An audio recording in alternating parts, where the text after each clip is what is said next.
Hello everyone, this I Piku भैया और mathematics mentor. तो दोस्तों, आज के वीडियो में हम लोग लॉगरिदमिक के बारे में चर्चा करने वाले हैं। ये बहुत ही इंपॉर्टेंट टॉपिक है, बहुत मतलब जितना कहो उतना कम है। ठीक है, बहुत ही ज्यादा इंपॉर्टेंट टॉपिक है। तो आप इस वीडियो में पूरे अंत तक बने रहिएगा। एक और लेक्चर वैसे हम लोग करेंगे। आज के लेक्चर में ये सारा कुछ नहीं खत्म होने वाला है। जितना भी देखते हैं कि मतलब क्या क्या चीज आज की क्लास में हम लोग पढ़ पाते हैं, इसके बाद जो भी बच जाएगा उसको नेक्स्ट लेक्चर के लिए रख लेंगे। ठीक है, और क्वेश्चंस भी करेंगे। बेसिकली इस ये अभी तो मैं थ्योरी के लिए सब कुछ बताऊंगा, प्रॉपर्टीज वगैरह। लेकिन हम लोग ज्यादातर अभी तक जो क्वेश्चन करते आए हैं, मॉडुलस के बारे में पढ़े, तो वहां मॉडुलस इक्वालिटी इनइक्वालिटी की चर्चा करी ना। मॉडुलस इनइक्वालिटी के क्वेश्चन को सॉल्व कैसे करते हैं। उसी तरह लॉगरिथम पढ़ रहे हैं तो लॉगरिथमिक इनइक्वालिटी को कैसे सॉल्व करेंगे, उस तरह के भी क्वेश्चन हम लोग करेंगे। ठीक है, लेकिन सबसे पहले थियोरी जानना जरूरी है। क्या लॉगरिथमिक लॉग क्या होता है, इसके क्या प्रॉपर्टीज होते हैं, ये सारा चीज। ठीक, तो आइए बात करते हैं। ये सारे चीज हमने लास्ट क्लास में पढ़े थे नहीं, कि इस तरह के क्वेश्चन को कैसे सॉल्व करते हैं। आई होप आप लोगों ने लास्ट क्लास देखा होगा। अगर नहीं देखे हैं तो कृपया करके वो वाला वीडियो जाके देखिए। डिस्क्रिप्शन में उसका लिंक मिल जाएगा। उसका लिंक, उस वीडियो का लिंक नहीं, उसकी प्लेलिस्ट का लिंक मिल जाएगा। आप उस पर क्लिक करोगे तो पूरा प्लेलिस्ट आपके सामने होगा। ठीक है, प्लेलिस्ट का नाम क्या है? बेसिक मैथ्स फॉर कैलकुलस करके आपको प्लेलिस्ट दिखेगा। वहां पर क्लिक करना है, आप पूरे प्लेलिस्ट के ऊपर पहुंच जाओगे।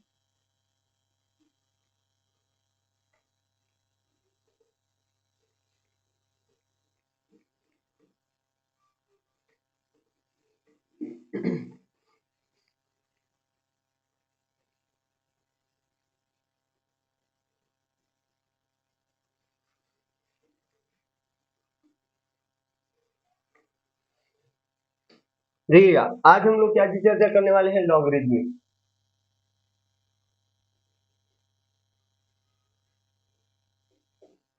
तो मेरे ख्याल से बहुत लोग इस वर्ड से वाकिफ होंगे, इसके बारे में, लॉग के बारे में जान रहे होंगे। तो चलिए जानते हैं फिर भी सही, और नहीं जानते हैं फिर भी सही, क्योंकि मैं यहाँ सब कुछ डिटेल में बताने वाला हूँ। ठीक है, तो लॉगरिथमिक में बेसिकली हम लोग बात करते हैं लॉग की। ठीक है, क्या जी बात करते हैं? लॉग की। और लॉग ऐसे ही डिफाइन नहीं होता है। इसके लिए दो चीजों की आवश्यकता पड़ती है। वो कौन कौन? तो एक, यहाँ पर कोई चीज रखा जाता है, और एक यहाँ पर कोई चीज रखा जाता है। अब इन चीजों को क्या कहा जाता है उसकी बात चर्चा करते हैं। ठीक है, ये जो है ना, इसको बोलते हैं हम लोग नंबर। इसको हम लोग क्या बोलेंगे? नंबर बोलेंगे।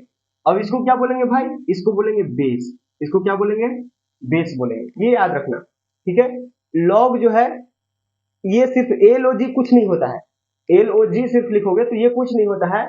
ये, इसको कुछ ना कुछ बनाने के लिए आपको यहाँ दो चीज असाइन करना पड़ेगा, एक नंबर और एक बेस।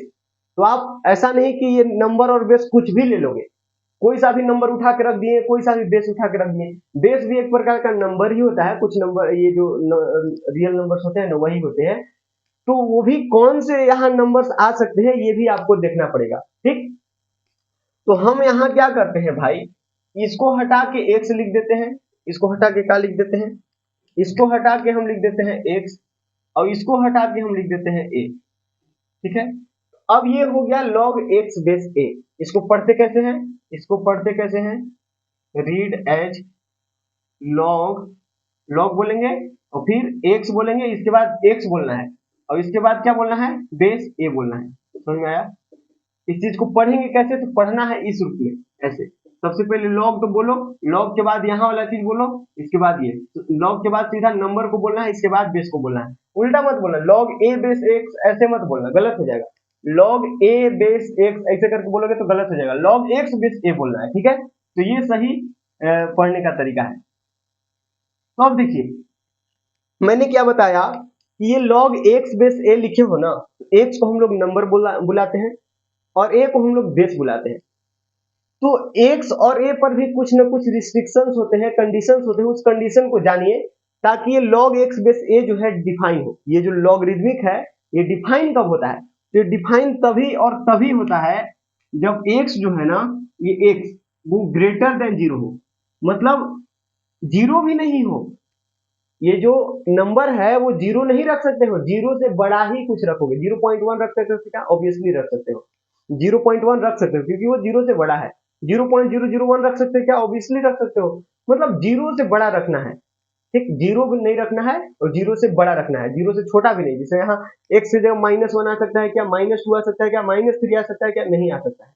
निगेटिव नंबर नहीं आएंगे, ये नंबर के जगह पर जो है x के जगह पर निगेटिव नंबर्स नहीं आएंगे, जीरो नहीं आएंगे, हमेशा क्या आएंगे? हमेशा क्या आएगा? पॉजिटिव नंबर्स ही आएंगे, पॉजिटिव नंबर, जीरो भी नहीं। ठीक है, तो x2 हो गया पॉजिटिव।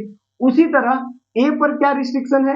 x के बारे में तो पता चल गया, मतलब नंबर के बारे में तो पता चल गया कि क्या होगा, लेकिन ये बेस क्या होंगे भाई? तो बेस भी पॉजिटिव होगा, बेस भी पॉजिटिव होगा। बेस को भी आप जीरो नहीं रख सकते हो और निगेटिव नंबर नहीं रख सकते हो। लेकिन यहां पर एक और कंडीशन है, but a not equal to 1। देखो बेस पर ये कंडीशन है, इतना समझ आया? जैसे अगर हम जीरो से बड़ा की बात करें, मैंने क्या बोला? बेस को जीरो से बड़ा रखना है, तो जीरो से बड़ा तो 1 भी होता है, तो क्या 1 हम यहां रख सकते हैं? ये जो log x बेस a है, तो a की जगह पर हम 1 रख सकते हैं क्या? तो नहीं रख सकते हैं। ठीक, बेस कभी 1 नहीं हो सकता है भाई, समझ में आया ना? ये जो नंबर है वो ग्रेटर देन जीरो होना चाहिए, मतलब पॉजिटिव रखना है। उसी तरह बेस भी पॉजिटिव रखना है, लेकिन 1 को छोड़कर, एक्सेप्ट 1। 1 को छोड़कर आप कुछ भी रख सकते हो बेस की जगह पर, कोई भी रियल नंबर रख सकते हो। जीरो मतलब positive real number, positive real number कोई भी a की जगह पर रख सकते हो एक्सेप्ट 1। क्या x की जगह 1 आएगा? तो हाँ भाई हाँ, क्योंकि मैंने बताया ना कि x सिर्फ जीरो से बड़ा रखना है, जीरो से बड़ा कुछ भी रख दो चलेगा, लेकिन बेस थोड़ा सा नखरा करता है। ठीक है, ये बोलता है कि जीरो से बड़ा मतलब पॉजिटिव तो चाहिए, लेकिन पॉजिटिव में 1 को मत देना। ठीक है, अच्छा, तो ये तो समझ में आ गया। तो थोड़ा सा और चर्चा करते हैं हम लोग कि इसका डेफिनेशन क्या होता है, इसकी डेफिनेशन की चर्चा थोड़ी सी कर लेते हैं। ठीक है, डेफिनेशन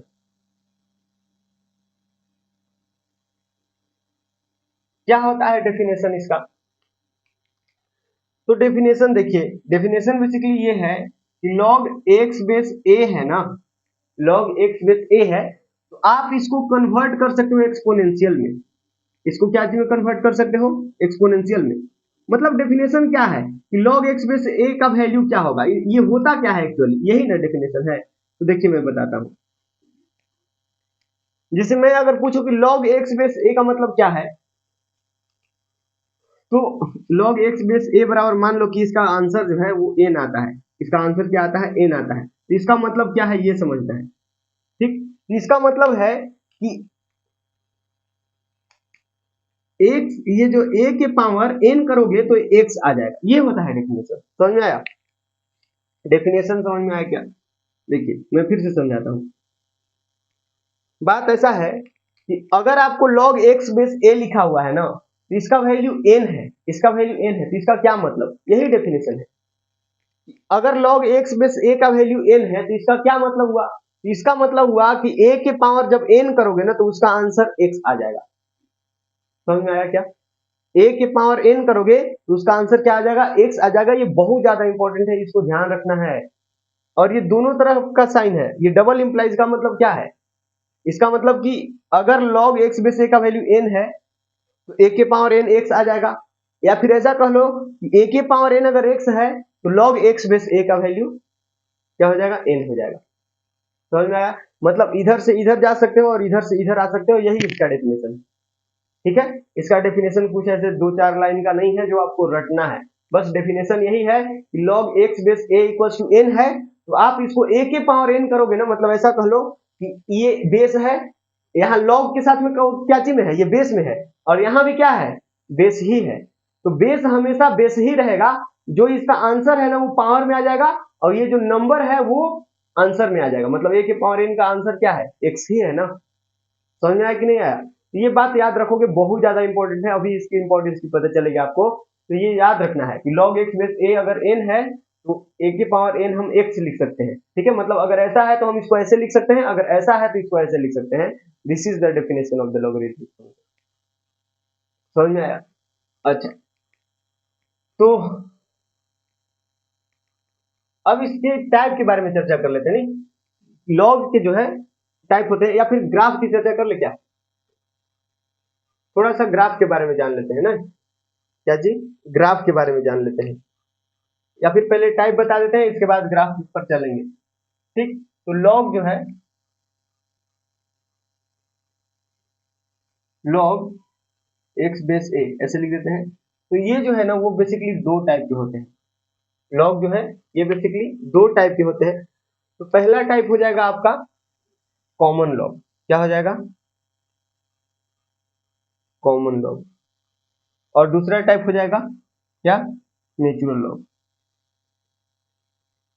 नेचुरल लॉग, ये ठीक हो गया।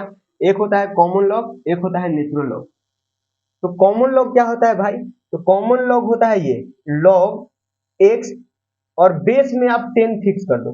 देखो बेस जो ए है इसको मैंने 10 फिक्स कर दिया। एक्स क्या हो सकता है? एक्स कोई भी पॉजिटिव नंबर हो सकता है। ये जो एक्स है वो कोई भी पॉजिटिव नंबर हो सकता है। बेस को मैंने क्या कर दिया? फिक्स कर दिया, वो भी कितना? 10। तो अगर बेस 10 फिक्स हो जाए ना तो इसको हम लोग कॉमन लॉग बुलाने लग जाते हैं। ठीक है, इसी को शॉर्ट में जो है हम लोग LGX लिख सकते हैं, LGX। ठीक है, इसी को शॉर्ट में, मतलब ये और ये दोनों सेम ही चीज है। लॉग एक्स बेस 10 लिखो या LGX लिखो, दोनों बातें सेम है, बस लिखने के तरीके अलग अलग है। समझ में आया? अगर LGX कहीं लिखा हुआ है तो इसको आप ऐसे लिख सकते हो लॉग एक, जैसे LG5 लिखा हुआ है ऐसे। LG5 का मतलब क्या है? LG5 का मतलब ये ऐसे लिखा हुआ है LG5। LG5 का मतलब क्या है कि लॉग 5 तो है लेकिन बेस क्या होगा? 10 होगा। ये हो जाएगा। समझ में आया? तो कभी भी LG5 लिखा हुआ रहे ना तो लॉग में अगर हमको कन्वर्ट करना है, मतलब लॉग के रूप में लिखना है, कन्वर्ट क्या करना है? कन्वर्ट तो क्या मतलब, दोनों तो सेम ही बात है ना यार, लिखने का तरीका अलग अलग है। तो LG5 है ना, अगर आप लॉग में लिखना चाहते हो तो लॉग 5 लिखो लेकिन बेस 10 लिख देना, बस खत्म कहानी। तो इसको LGX हो जाए बोल देते हैं। तो ये कॉमन लॉग होता है। नेचुरल लॉग क्या होता है भाई? तो नेचुरल लॉग देखिएगा क्या होता है। नेचुरल लॉग होता है लॉग एक्स, एक्स कोई भी पॉजिटिव नंबर हो सकता है। ठीक, और ए क्या होगा? तो ए यहाँ भी फिक्स कर देंगे हम लोग ई। ई क्या होता है? तो ई होता है 10 के बारे में तो जान रहे हो ना, 10 क्या होता है? अरे यार 10 क्या होता है? नंबर है 10 जो हम लोग पढ़ते हैं, नेचुरल नंबर। और ई क्या है? ठीक, ई क्या है? तो ई होता है एक इरेशनल नंबर। मैंने आपको बताया था, आई थिंक पहला ही नहीं, पहला लेक्चर था, नहीं पहला लेक्चर नहीं था, पहला तो इंटरवल का था। दूसरा लेक्चर में देखना जहां पर मैंने नंबर सिस्टम की बात करी थी। नंबर सिस्टम दूसरा दूसरा या तीसरा लेक्चर के अंदर होगा। इरेशनल नंबर में वहां पढ़ाया था, तो मैंने बताया था कि पाई और ई जो है ना ये दोनों इरेशनल नंबर्स होते हैं। तो ई क्या है?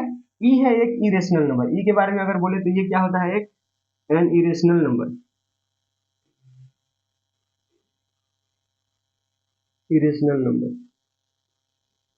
इरेशनल नंबर होता है। इसका एक अप्रोक्सीमेट वैल्यू जो होता है ना, जैसे पाई का वैल्यू हम लोग 3.14 पढ़ते हैं ना, उसी तरह पाई का वैल्यू होता है 2.72। कहीं कहीं 2.71 मिलेगा, कहीं कहीं 2.73 मिलेगा। ठीक है, कहीं कहीं 2.72 मिलेगा। तो ये जो है ना वो अप्रोक्सीमेट वैल्यू है, एग्जैक्ट वैल्यू नहीं है। ई का वैल्यू जो होता है वो 2.72 हम लोग लेके चलते हैं। जैसे पाई का वैल्यू 3.14 लेकर के चलते हैं, उसी तरह ई का वैल्यू हम लोग 2.72 लेकर के चलते हैं।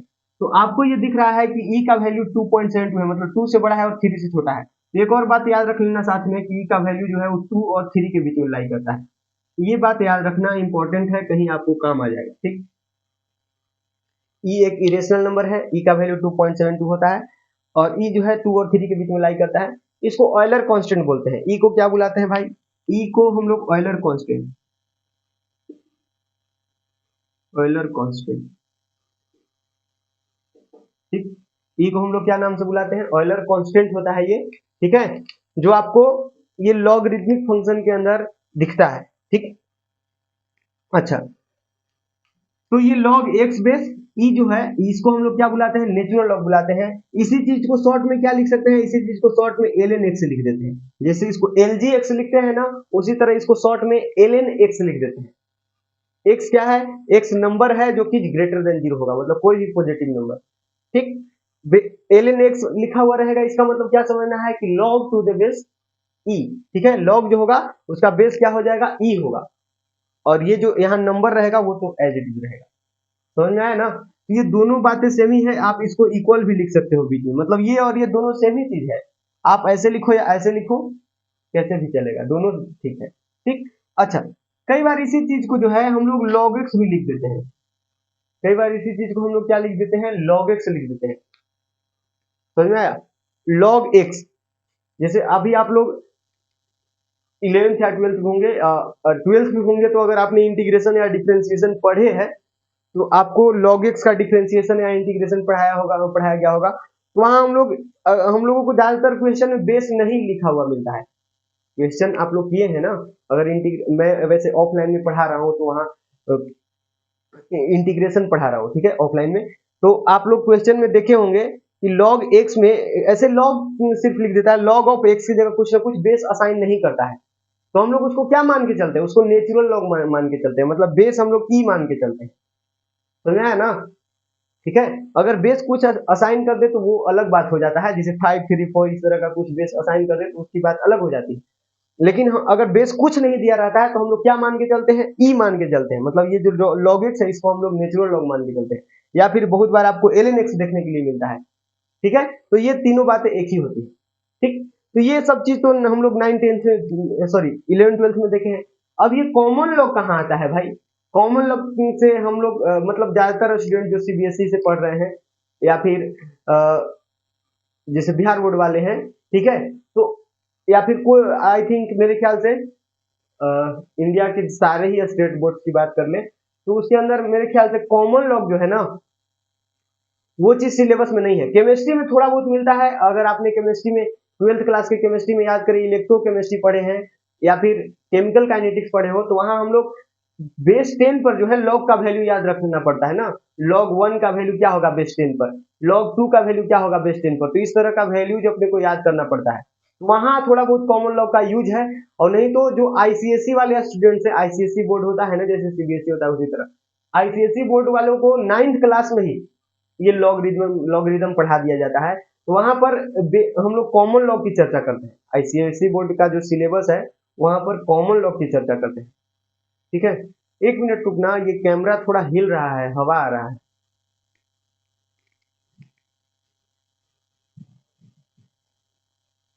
जस्ट अ सेकेंड, ये खिड़की जो है बंद करना पड़ेगा।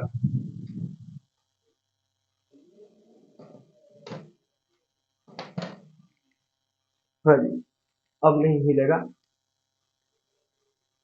ठीक है, तो मैं क्या बता रहा था कि ये जो कॉमन लॉग है ना हम लोग आईसीएसई बोर्ड में पढ़ते हैं, 9th क्लास में पढ़ाया जाता है, तो वहां बेस 10 होता था, तो वहां भी कई बार हम लोग इसको एलजीएक्स को ना, एलजीएक्स को हम लोग log x लिख देते थे। क्या लिख देते थे, log x लिख देते थे, बेस असाइन नहीं करते थे।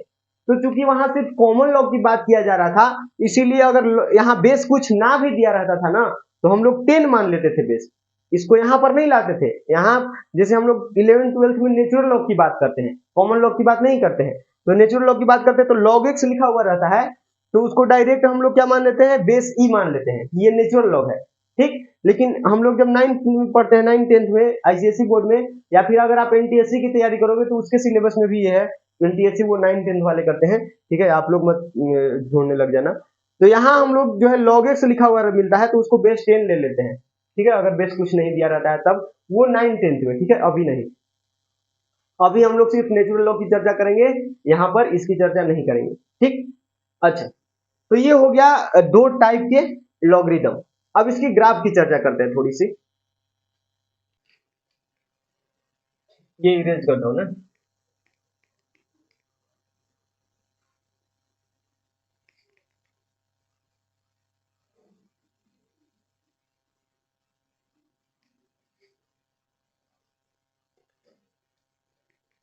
देखिएगा, ग्राफ हम लोग लॉगरिदमिक फंक्शन के दो तरीके से देखते हैं। दो तरीके से क्यों देखते हैं, क्योंकि यहाँ देखो ना कंडीशन ही ऐसा कुछ है। देखिए एक्स तो ठीक है कि ग्रेटर देन जीरो होगा हमेशा, लेकिन ए पर कंडीशन दो गो आ गया, जैसे ए जो है ना वो दो पार्ट में बढ़ गया। जैसे ये नंबर लाइन देखना ना, नंबर लाइन देखिए, नंबर लाइन ये है और इधर कहीं मान लीजिए कि ए है, बोला जा रहा है कि ए का वैल्यू जीरो नहीं होगा, मतलब होल ए से बड़ा होगा, ए से बड़ा होगा।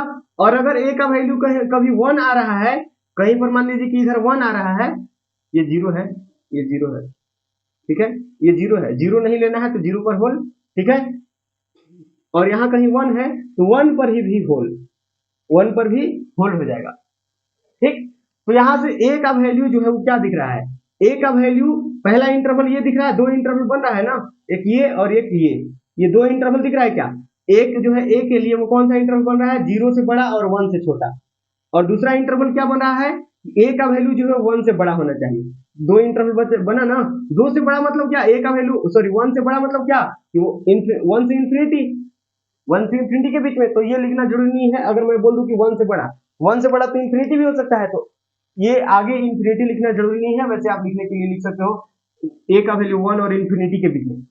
तो मैं बोल ही दिया कि ए का वैल्यू 1 से बड़ा लेना है, तो इंफिनिटी के बीच में बोलना जरूरी नहीं है, इंटरवल के रूप में आप लिख भी सकते हो और नहीं भी लिख सकते हो, ठीक है। तो ये बेसिकली दो इंटरवल आए, तो दोनों इंटरवल में अलग अलग ग्राफ दिखता है लॉग का, ठीक।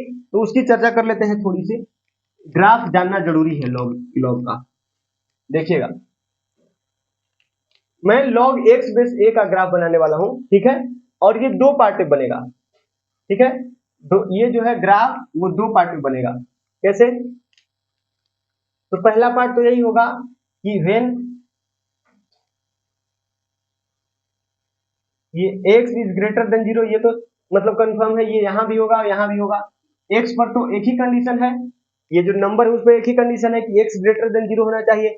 a पर क्या कंडीशन है भाई, दूगो, कि a जो है वो 0 से बड़ा, 0 से बड़ा तो लेना है लेकिन 1 से छोटा, ठीक, तो ये कंडीशन हो गया। और यहां पर क्या हो जाएगा कि a जो है वो 1 से बड़ा, ये दूसरा कंडीशन। तो ये दोनों कंडीशन में लॉगरिदमिक फंक्शन के ग्राफ अलग अलग बनते हैं, ठीक। तो देखिएगा, ये सबसे पहले मैंने एक्स वाई कोऑर्डिनेट जो है वो ड्रॉ किया। तो अगर a 0 से 1 के बीच में होगा ना, ये क्या है, ये मान लो कि 1 है, ठीक, ये 0 है, तो अगर a का वैल्यू 0 से 1 के बीच में है ना, तो उसका ग्राफ जो है कुछ ऐसा होगा, इस तरह का, ठीक, उसका ग्राफ कुछ इस तरह का होगा। ये ग्राफ कैसा है, डिक्रीजिंग ग्राफ है। ये क्या है भाई, ये है 1, ठीक, समझ में आया ना।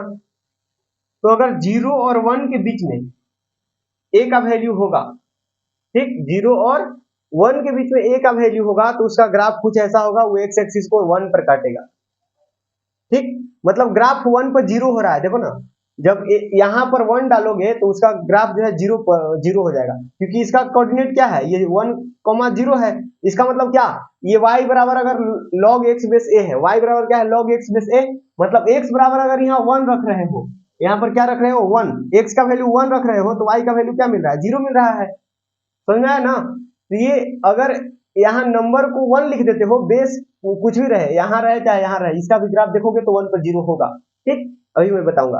लेकिन ग्राफ याद रखो कि अगर बेस जो है 0 और 1 के बीच में लाई करता है, ये ग्राफ कैसा बनता है, डिक्रीजिंग ग्राफ बनता है। ये कैसा ग्राफ है, डिक्रीजिंग है ना। इंक्रीजिंग और डिक्रीजिंग आपको आता है क्या, नहीं आता है तो कोई नहीं, आप थोड़ा सा याद रख लो। वैसे आप इंक्रीजिंग डिक्रीजिंग 12th क्लास में चैप्टर पढ़ोगे, तो वहां से आपको पता होगा कि ये ग्राफ है क्या, डिक्रीजिंग ग्राफ है। या फिर आप थोड़ा सा कंसेप्ट ले सकते हो, डिक्रीजिंग ग्राफ कब बनता है, जब एंगल जो है 90 डिग्री से बड़ा बनता है पॉजिटिव एक्सिस के साथ। ये यहाँ पर आप क्या बनाओ, एक टेंजेंट बनाओ, कहीं भी किसी भी पॉइंट पर इस ग्राफ के जो है आप टेंजेंट ड्रॉ करके देखो, इस ग्राफ के किसी भी पॉइंट पर एक टेंजेंट बनाओ ऐसे, ठीक। तो ये टेंजेंट बनाओगे तो इसका पॉजिटिव एक्सिस से जो एंगल बनेगा वो 90 डिग्री से बड़ा बनेगा, ऑब्ट्यूज एंगल बनेगा, तो इसीलिए इसका जो है स्लोप निगेटिव होगा, और स्लोप निगेटिव होगा इसका मतलब क्या हुआ कि ग्राफ डिक्रीजिंग हो गया। स्लोप निगेटिव होता है तो ग्राफ डिक्रीजिंग हो जाता है ना। या फिर एक डेरिवेटिव वाला कंसेप्ट भी होता है कि अगर डिफरेंशिएशन अगर निगेटिव आ रहा है तो डिक्रीजिंग, और डिफरेंशिएशन अगर पॉजिटिव आ रहा है तो इंक्रीजिंग। ये सब चीज आप पढ़ोगे, खैर हम लोग उतना ज्यादा डिटेल में नहीं जाएंगे, यही तो इसीलिए तो मैं पढ़ा रहा हूँ यार, ये सब बेसिक चीज क्यों पढ़ा रहा हूँ, क्योंकि ये सब कैलकुलस का चीज है, ये इंक्रीजिंग डिक्रीजिंग मैक्सिमम मिनिमम ये सब जो चीजें हैं वो कैलकुलस की चीज है, तो ये सब चीज आपको 12th क्लास में समझ में आई, इसीलिए तो मैं ये चीज पढ़ा रहा हूँ, ठीक है। ये ग्राफ डिक्रीजिंग कैसे होता है ये वैसे आप याद कर लो, ठीक है। ये ग्राफ डिक्रीजिंग कैसे होता है आपको इंक्रीजिंग डिक्रीजिंग वाला चैप्टर में बहुत अच्छे तरीके से बता दिया जाएगा, या फिर टेंजेंट एंड नॉर्मल वाला कंसेप्ट से भी आपको वहां टेंजेंट एंड नॉर्मल भी पढ़ना होता है तो वहां भी बता दिया जाएगा, ठीक। ये समझ में आ गया। अच्छा, इसका ग्राफ कैसा होता है भाई, इसका ग्राफ पर चर्चा कर लेते हैं थोड़ा सा। तो इसमें भी सबसे पहले एक्स और वाई कोऑर्डिनेट, यहाँ पर है सपोज 1, तो इसमें भी ग्राफ कुछ ऐसे होगा।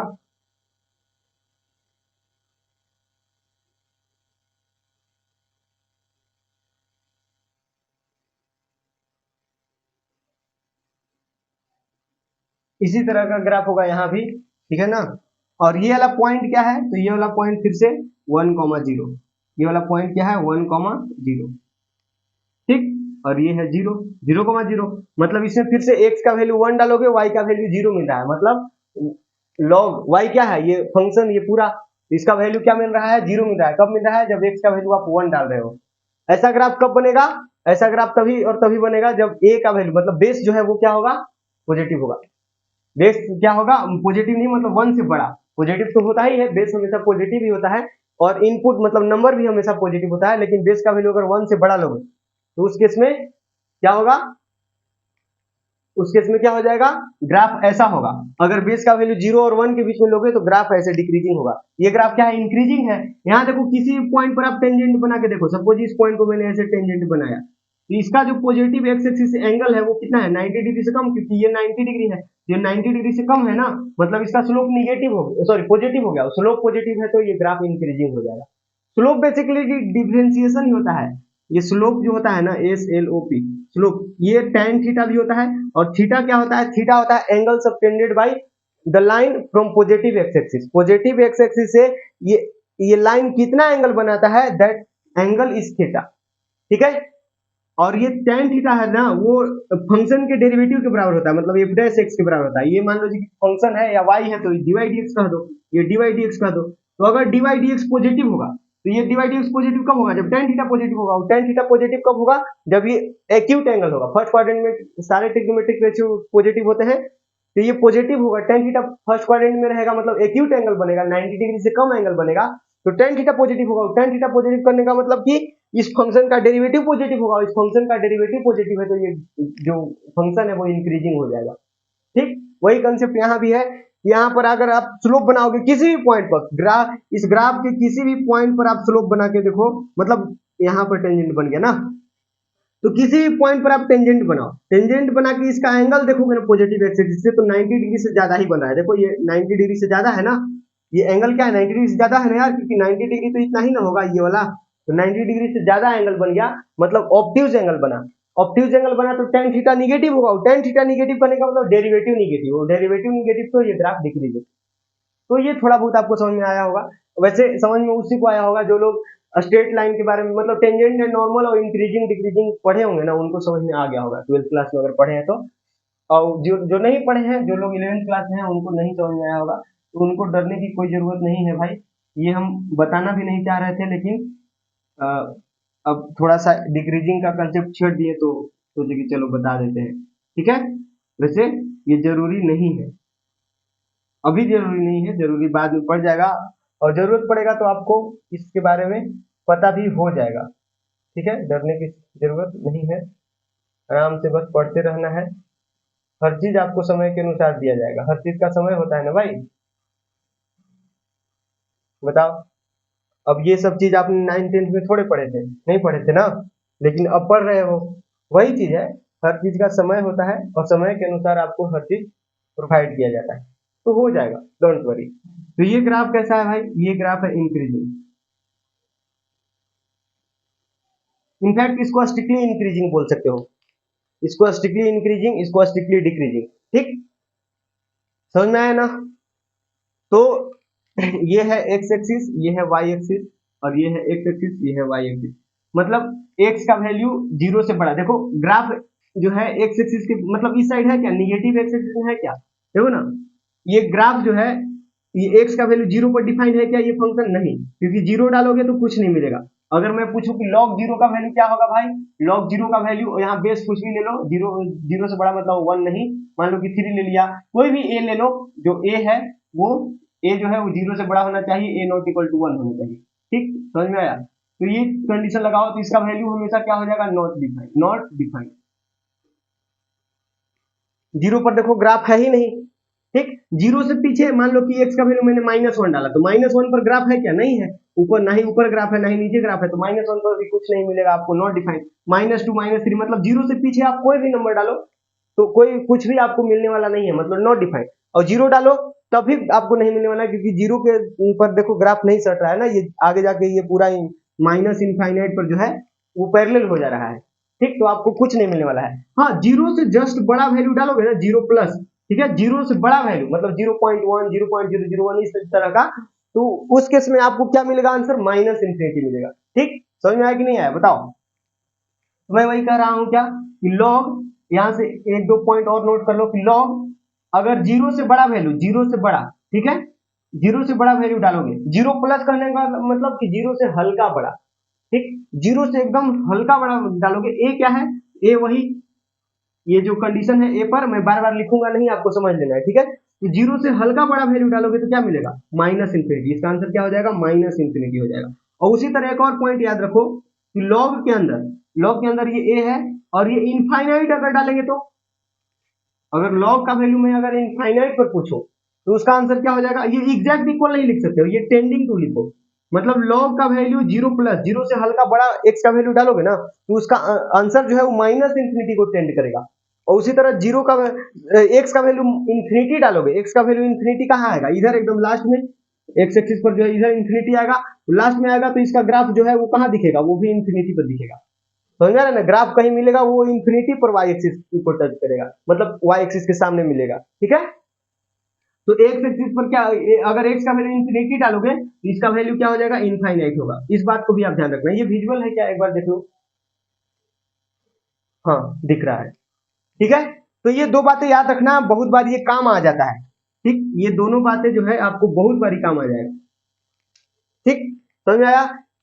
लॉग जीरो प्लस मतलब जीरो से हल्का बड़ा वैल्यू डालेंगे तो क्या आ जाएगा, ये इंफिनिटी को टेंड कर जाएगा, मतलब माइनस इंफिनिटी को टेंड कर जाएगा। यहाँ टेंडिंग टू लगा लो, एग्जैक्ट वैल्यू नहीं आएगा, समझ में आ रहा है ना। जीरो से बड़ा वैल्यू मतलब जीरो से हल्का बड़ा वैल्यू डालेंगे तो उस इसका वैल्यू जो है वो माइनस इंफिनिटी को टेंड करेगा। अगर इंफिनिटी डालेंगे एक्स का वैल्यू तो वो इंफिनिटी को ही टेंड करेगा।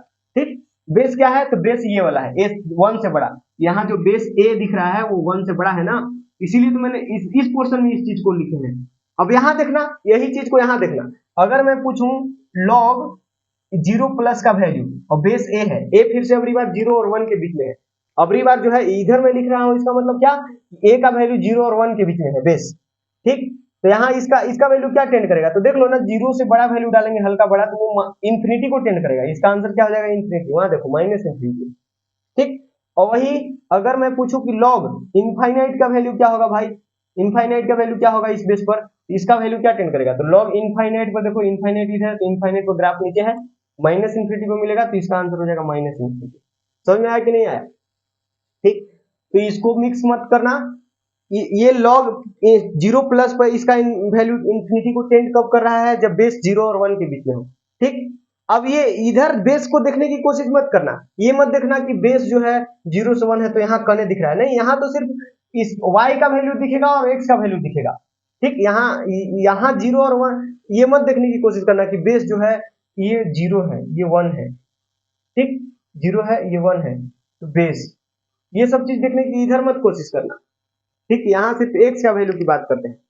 बस इतना याद रखो कि बेस जो है ना वो जीरो और वन के बीच में, तो जीरो और वन का बीच की कोई भी वैल्यू उठाओ, जीरो और वन के बीच का कोई भी वैल्यू उठाओ। ये तो पता है ना कि जीरो और वन के बीच में क्या, जैसे 1/3 1/4 हाफ, समझ में आ रहा है कि नहीं। ये सब क्या है, जीरो और वन के बीच का वैल्यू है, 1/12, ये सब क्या है, जीरो और वन के बीच का वैल्यू है। ठीक, उसी तरह वन से बड़ा, समझ में आया कि नहीं आया बताओ। तो ये दोनों ग्राफ याद रखना है आपको। ठीक, अच्छा, अब अब देखिए ध्यान से एक चीज यहाँ ऑब्जर्व करना, जैसे अगर मैं पूछूं कि इसका value log x base a जो है, इसका वैल्यू पॉजिटिव कब हो रहा है और निगेटिव कब हो रहा है, इसका वैल्यू पॉजिटिव कब हो रहा है और निगेटिव कब हो रहा है, बताइए।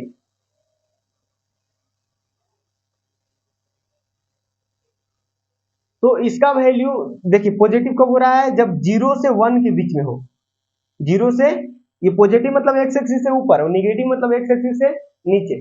ठीक, तो यहां देखो जीरो से वन के बीच में लॉग का वैल्यू जो है पॉजिटिव है, वो कब, जब जीरो और वन के बीच में बेस है तब। बेस कब है, जीरो और वन के बीच में बेस है ना, तो लॉग का वैल्यू पॉजिटिव है। ठीक। अच्छा, 0 और 1 के बीच में तो बेस फिक्स है, और x का भी वैल्यू क्या है, 0 और 1 के बीच में होना चाहिए। ध्यान रखो, ये देखो ना, ये जो है यहाँ ये x का वैल्यू है ना, ये सब यार, ये सब क्या है, x का वैल्यू है। मैंने बताया ना, x एक्सिस पर x का ही वैल्यू मिलेगा। तो x का वैल्यू यहाँ क्या है, ये ग्राफ पॉजिटिव कब है, जब x का वैल्यू 0 से बड़ा और 1 से छोटा या बराबर है। 1 के बराबर लोगे तो ये 0 हो जाएगा, ठीक है। लेकिन ये पॉजिटिव कब है, ये पॉजिटिव है, ये 1 पर तो 0 हो जा रहा है ना, तो इसको इरेज कर दे। मैं पॉजिटिव की बात कर रहा हूँ। ये जो log x बेस a है, इसका वैल्यू पॉजिटिव कब मिल रहा है, तो पॉजिटिव तब मिल रहा है जब इस ग्राफ में देखें तो x का वैल्यू 0 और 1 के बीच में हो, और बेस भी 0। ये ग्राफ कब बना है, जब बेस 0 और 1 के बीच में हो। ये ग्राफ कब बना है भाई, ये ग्राफ तब बना है जब बेस 0 और 1 के बीच में हो। मैं देख रहा हूं कि अगर x का भी वैल्यू 0 और 1 के बीच में ले रहे हैं, तो इस फंक्शन का वैल्यू जो हो जा रहा है वो पॉजिटिव हो जा रहा है। ठीक, समझ में आया। अच्छा, यहां देखिएगा जरा, ये पॉजिटिव कब बना है, जब ये पॉजिटिव तब बना है जब x का वैल्यू 1 से बड़ा ले रहे हो। 1 से बड़ा, अगर ये 1 है ना, x के बराबर 1 है, ये है क्या, x बराबर 1, तो x बराबर 1 से मतलब 1 से बड़ा वैल्यू, 1 पर तो 0 है, तो 1 से बड़ा वैल्यू लोगे x का, तब ये ग्राफ पॉजिटिव हो रहा है। पॉजिटिव मतलब x एक्सिस से ऊपर। और यहाँ बेस के लिए भी वही कंडीशन है कि बेस भी 1 से बड़ा होना चाहिए, तो पॉजिटिव मिलेगा। मतलब आप क्या कह सकते हो, क्या कह सकते हो यहां से आप एक पॉइंट लिख सकते हो कि इसका जो वैल्यू है वो पॉजिटिव तभी और तभी होगा जब ये नंबर और बेस दोनों ही 1 के सेम साइड हो। 1 के किधर हो, सेम साइड। देखो यहां देखो ना, बेस कहां है, बेस है कहां, 0 और 1 के बीच में, मतलब 1 से पीछे। नहीं समझ में आया, 0 और 1 के बीच, ए का वैल्यू 0 और 1 के बीच में, मतलब 1 से पीछे, 1 से पीछे है बेस। और एक्स के बारे में बात करें तो, ये नंबर के बारे में बात करें तो ये भी 1 से पीछे है। और यहां देखिए बेस की बात करें तो 1 से आगे, 1 से देखो राइट साइड, और नंबर की बात करें तो ये भी 1 से राइट साइड। तभी ये दोनों ग्राफ जो है पॉजिटिव, मतलब लॉग पॉजिटिव क्या हो रहा है, कब हो रहा है, लॉग पॉजिटिव तभी और तभी हो रहा है जब ये नंबर और बेस दोनों ही 1 के सेम साइड हो। यहां देखो इस ग्राफ में, क्योंकि लॉग पॉजिटिव कहां है, चाहे तो 0 और 1 के बीच में एक्स के वैल्यू के लिए, या तो 1 से बड़ा के लिए है। लेकिन यहाँ बेस के लिए भी कंडीशन, ये तो तब हो रहा है ना, ये 0 और 1 के बीच में एक्स का वैल्यू ले रहे हो तो पॉजिटिव हो रहा है। ये कब हो रहा है, यहाँ 0 और 1 पर तो निगेटिव है, लेकिन निगेटिव तब है जब बेस 1 से बड़ा है। तो दोनों के लिए कंडीशन देखना पड़ेगा। खाली आप ऐसे ही बोल दोगे कि 0 से 1 के बीच में अगर एक्स का वैल्यू रखोगे ना, तो लॉग का वैल्यू निगेटिव होगा, तो गलत हो जाएगा। क्या है कि आप जो बोल रहे हैं वो सिर्फ इसके लिए सही है, इसके लिए सही नहीं है। एक्स का वैल्यू 0 और 1 के बीच में लोगे तो ये वाला लॉग जो है ना वो निगेटिव हो जा रहा है, ये वाला पॉजिटिव हो रहा है। तो आपको सिर्फ इतना कहने से कि x का वैल्यू 0 और 1 के बीच में लोगे तो लॉग पॉजिटिव हो जाएगा, गलत है। आपको साथ में ये भी कहना पड़ेगा कि बेस भी 0 और 1 के बीच में होगा और नंबर भी 0 और 1 के बीच में होगा, तभी ये लॉग पॉजिटिव होगा। देख लो, मैं बोलूं कि बेस भी 0 और 1 के बीच में होगा तो मतलब ये ग्राफ पर आ गए, और नंबर भी 0 और 1 के बीच में होगा तब फिर यहाँ आ गए, और यहाँ पर क्या है, लॉग पॉजिटिव है। उसी तरह मैं बोलूं कि बेस 1 से बड़ा होना चाहिए और एक्स भी 1 से बड़ा होना चाहिए, मतलब नंबर भी 1 से बड़ा होना चाहिए, तो आप यहाँ पहुंच जाओगे और इसका आंसर पॉजिटिव दिख रहा है। ठीक है, यहाँ से क्या बोलोगे कि अगर लॉग का वैल्यू पॉजिटिव है तो इसका मतलब कि बेस और नंबर दोनों ही यूनिटी के सेम साइड है। समझ में आया। तो यहाँ से एक पॉइंट लिखना है, क्या, यहाँ से पॉइंट ये नोट करना है भाई, देखिएगा, log x base a is positive if number and base both are the same side of unity। Unity का मतलब 1, यूनिटी का मतलब क्या, 1। तो ये log x पॉजिटिव कब होगा, जब नंबर और बेस दोनों ही सेम साइड ऑफ यूनिटी होंगे। मतलब 1 के चाहे तो दोनों ही इस तरफ, ये केस में क्या है, नंबर और बेस दोनों ही लेफ्ट साइड है यूनिटी के, मतलब 1 के। और इस केस में क्या है, नंबर और बेस दोनों ही 1 के राइट साइड है, मतलब सेम साइड है। वही बात मैंने यहां लिख दी है कि log x base a positive कब होगा, जब number and base both are same side of unity. जैसे मैं अगर पूछूं कि log 3 बेस 2, इसका वैल्यू पॉजिटिव होगा कि निगेटिव होगा, बताइए। पॉजिटिव और निगेटिव, तो इसका वैल्यू क्या हो जाएगा, पॉजिटिव हो जाएगा। पॉजिटिव क्यों होगा, क्योंकि ये नंबर जो है वो 1 से बड़ा है, मतलब 1 से राइट साइड है, और बेस भी 1 से राइट साइड है, मतलब दोनों ही यूनिटी के क्या है, राइट, मतलब सेम साइड है, यूनिटी के सेम साइड है ना, इसीलिए इसका वैल्यू पॉजिटिव होगा, निगेटिव नहीं होगा। ठीक, अगर मैं पूछूं कि log 1/3 1/2 का वैल्यू क्या होगा, पॉजिटिव होगा कि निगेटिव होगा, तो इसका भी वैल्यू पॉजिटिव होगा। क्यों, क्योंकि इसका भी वैल्यू, ये देखो नंबर भी 0 और 1 के बीच में है, और बेस भी 0 और 1 के बीच में है, तो फिर से ये क्या हो गया, यूनिटी के लेफ्ट साइड हो गए, तो दोनों सेम साइड है, तो दोनों सेम साइड है, तो इसका वैल्यू क्या हो जाएगा, पॉजिटिव हो जाएगा। ठीक है, समझ आया, तो आपको देख के पता करते आना चाहिए कि इसका वैल्यू पॉजिटिव है कि निगेटिव है। तो अगर बेस और नंबर दोनों ही यूनिटी के सेम साइड होंगे तो उसका वैल्यू पॉजिटिव। ठीक, अच्छा, और ये निगेटिव कब होगा इसकी चर्चा करते हैं। देखिएगा, ये लॉग निगेटिव कब हो रहा है, निगेटिव मतलब एक्स एक्सिस से नीचे, तो एक्स एक्सिस से नीचे कब जा रहा है, तो एक्स एक्सिस से नीचे तब जा रहा है जब एक्स का वैल्यू कहां है, 1 से बड़ा। इस ग्राफ में कहे तो ए का वैल्यू 0 और 1 के बीच में। ठीक, एक्स एक्स का वैल्यू जो यहां पर जो है वो निगेटिव कब हो रहा है, ये जो फंक्शन है वो निगेटिव कब हो रहा है, जब एक्स का वैल्यू 1 से बड़ा ले रहे हैं, 1 से बड़ा ले रहे हैं, 1 पे तो 0 हो रहा है, मैं पूछ रहा हूं कि निगेटिव कब हो रहा है, निगेटिव मतलब 0 भी नहीं, निगेटिव बताओ सिर्फ। तो इसका वैल्यू जो है निगेटिव कब हो रहा है, जब एक्स का वैल्यू आप 1 से बड़ा ले रहे हो। तो सिर्फ 1 से बड़ा कहने से काम नहीं चलेगा, क्योंकि यहां तो 1 से बड़ा पर पॉजिटिव है, यहां तो निगेटिव है 1 से बड़ा पर, लेकिन यहां 1 से बड़ा पर पॉजिटिव है। तो आप ऐसा बात बोलो जो दोनों को सेटिस्फाई करे।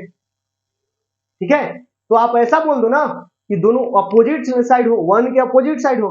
जैसे बेस क्या है, 1 के लेफ्ट साइड है, बेस क्या है 0 और 1 के बीच में, 0 और 1 के बीच में मतलब 1 से छोटा।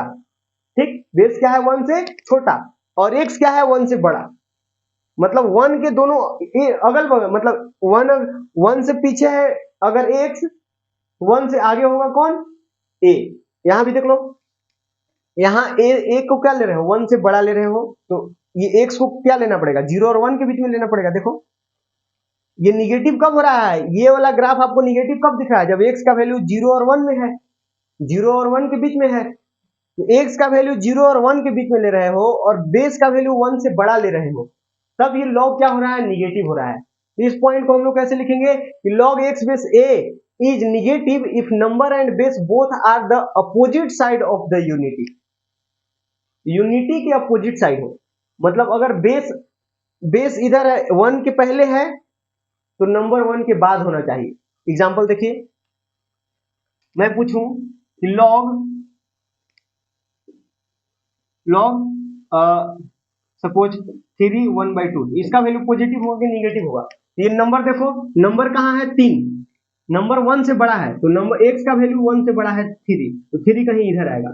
ठीक है, और बेस, और इसमें 3 कहां आएगा, यहां आएगा, लेकिन कौन की बात कर रहे हैं वो बेस बताएगा, कौन से ग्राफ की बात कर रहे हैं, क्योंकि x तो दोनों में सेम है ना, 0 से बड़ा यहाँ भी, 0 से बड़ा यहाँ भी, तो आपने तो x को तो बता दिया कि x बराबर 3 है, तो x बराबर 3 इस ग्राफ में देखे तो यहाँ, और इस ग्राफ में देखे तो यहाँ। ठीक, तो इस ग्राफ में 3 पर जो ग्राफ है निगेटिव है, मतलब फंक्शन का वैल्यू निगेटिव है 3 पर, और इस ग्राफ में 3 पर फंक्शन का वैल्यू पॉजिटिव है, लेकिन अपने को पता ये करना है कि कौन से ग्राफ की हम लोग बात कर रहे हैं, तो वो बेस बताएगा। तो बेस क्या है भाई, 1 से छोटा, 1 से छोटा मतलब इधर 1 से छोटा, बेस क्या है 1 से छोटा, ये वाला ग्राफ ना, देखो ना 0 और 1 के बीच में यही ग्राफ है ना।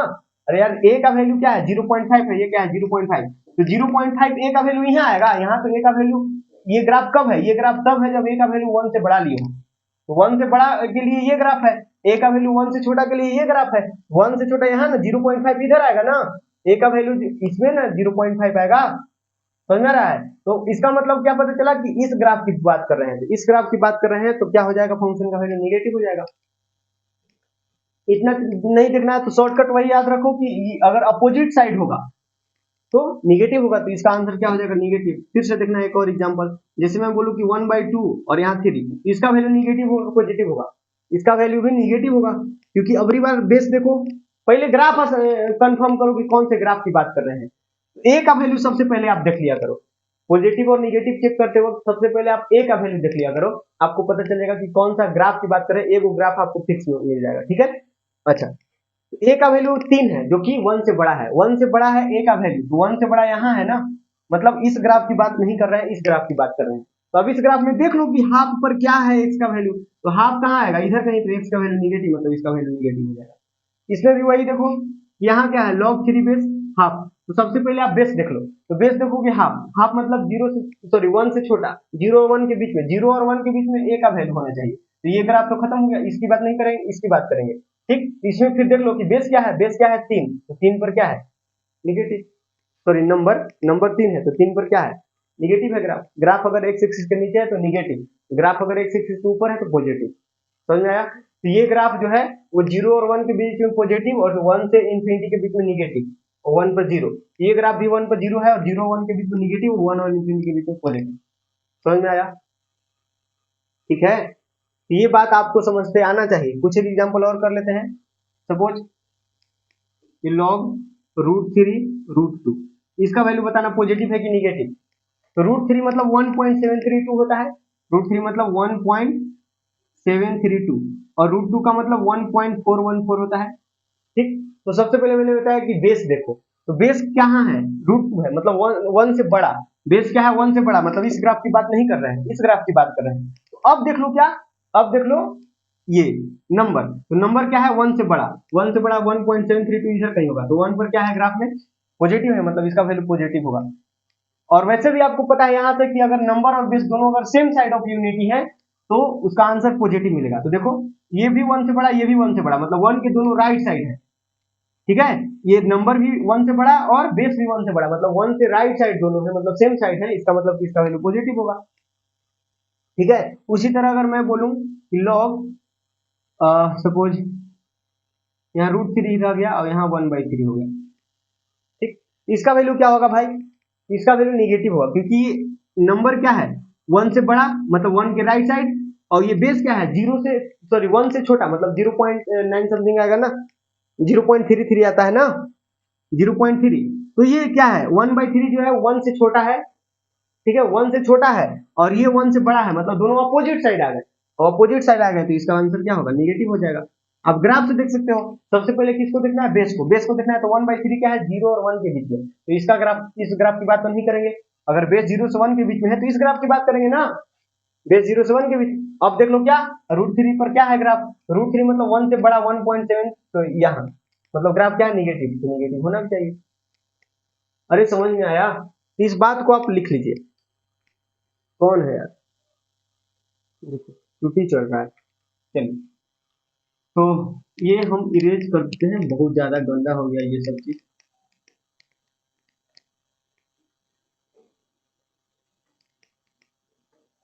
देखिएगा, तो हम ये दूसरा पॉइंट भी यहाँ नोट कर लेते हैं। नहीं, दूसरा पॉइंट क्या हो जाएगा, log x base a is negative if number and base both are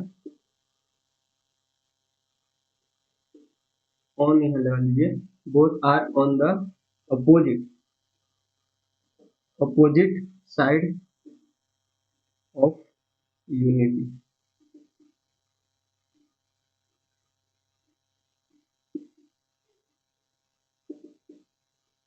unity का कहने का मतलब 1।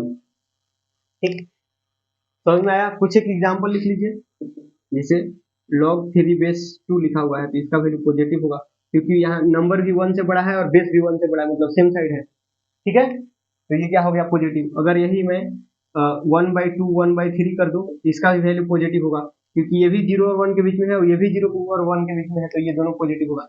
अगर यही हम √3 और √2 की बात करें तो ये भी पॉजिटिव होगा, क्योंकि ये भी 1 से बड़ा, ये भी 1 से बड़ा, मतलब सेम साइड है। अगर यही हम log 1/2 और 3 की बात करें तो इसका वैल्यू निगेटिव हो जाएगा, क्योंकि यहाँ देखिए बेस 1 से बड़ा है और इन ये जो नंबर है 1 से छोटा है, मतलब ये निगेटिव हो जाएगा। उसी तरह अगर मैं log 1 बाई ऐसे √3 और 1/3 की बात करें तो ये भी क्या है निगेटिव है, क्योंकि यहाँ देखो नंबर 1 से बड़ा है और बेस 1 से छोटा है। ठीक, इसका वैल्यू हो जाएगा निगेटिव। तो इस तरह से कुछ एक एग्जाम्पल्स भी आप नोट कर सकते हैं। ठीक, तो ये सब लिखिए जल्दी जल्दी खटाखट।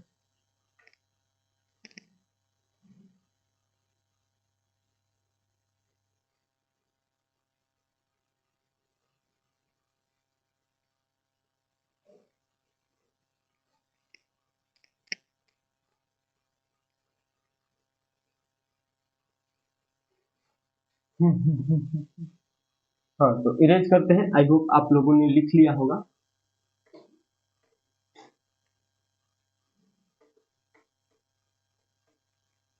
अच्छा, मैंने बताया था ना कि बेस में 1 नहीं होना चाहिए। क्यों 1 क्यों नहीं होना चाहिए बेस में? इसका जवाब है क्या? देखिए, थोड़ा सा डेफिनेशन पर फिर से आते हैं, तब उसका जवाब मिलेगा। ठीक, अब डेफिनेशन हम लोग अच्छी तरह से पढ़ते हैं।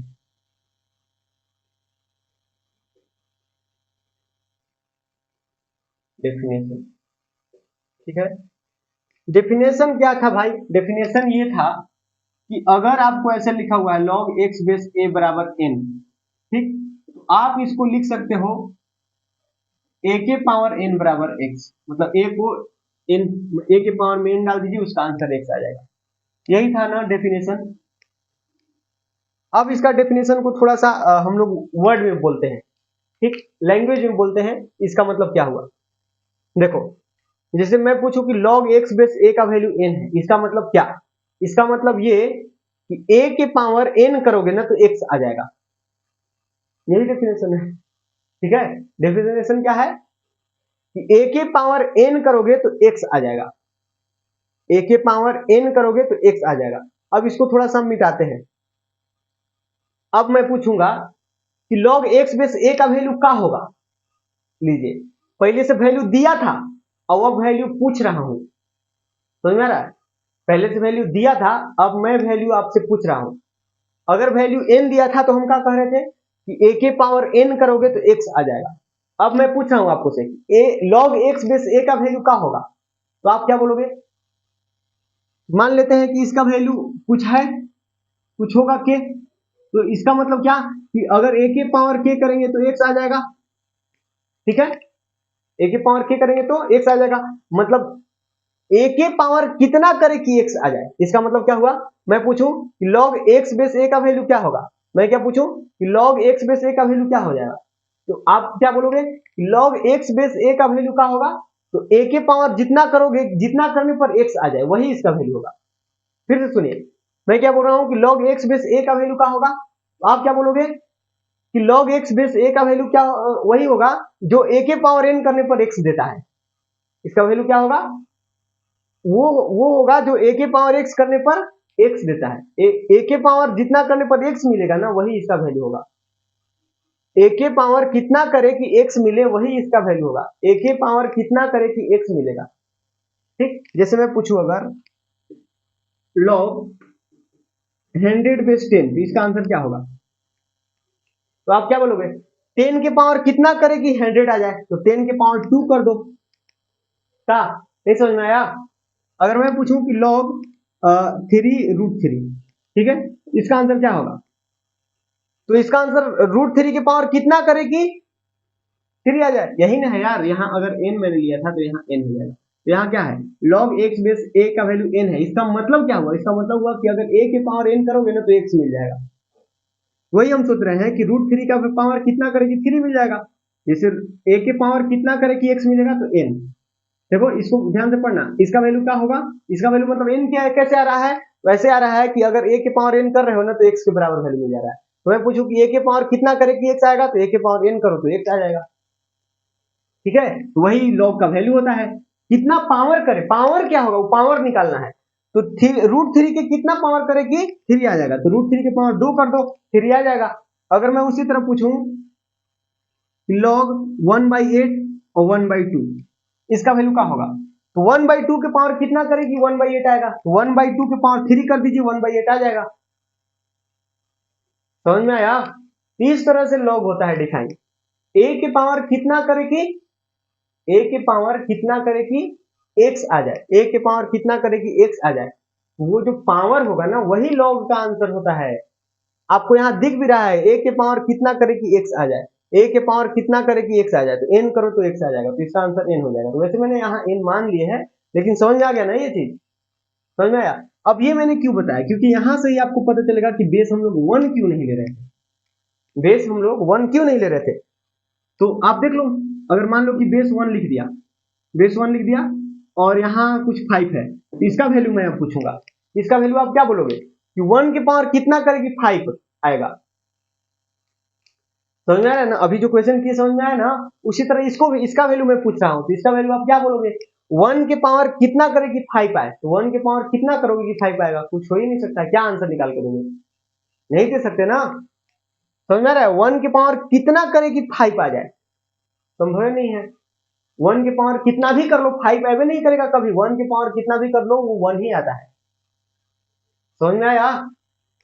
ठीक है, जैसे मैं ये लिख रहा हूं लॉग सपोज 32 और यहाँ 2, तो इसका आंसर क्या होगा? पहले तो बताओ इसका आंसर पॉजिटिव आएगा कि नेगेटिव आएगा? पॉजिटिव आएगा। क्यों? क्योंकि 32 भी 1 से बड़ा है और 2 भी 1 से बड़ा है, मतलब नंबर और बेस दोनों ही 1 के पॉजिटिव, मतलब सेम साइड है, 1 की सेम साइड है, तो इसका वैल्यू पॉजिटिव। अभी ये वाला आंसर जो है ये 1/8 मैंने 1/2 दिया था इसका, ये क्वेश्चन, इसमें भी देखो ये नंबर भी 1 से छोटा और बेस भी 1 से छोटा, मतलब इसका वैल्यू पॉजिटिव आना चाहिए, वो आया भी था। इसका 1/2 के पावर 3 करो, इसका वैल्यू क्या आ जाएगा? 1/8 आ जाएगा। ठीक है, तो इसका वैल्यू 3 आया था, तो मतलब 3 क्या है? पॉजिटिव नंबर है। अरे समझ में आया? ठीक है, देखिए अब इसका वैल्यू क्या होगा? तो 2 के पावर कितना करे कि 32 आए, 2 के पावर कितना करे, तो 2 के पावर 5 करो तो 32 आ जाएगा।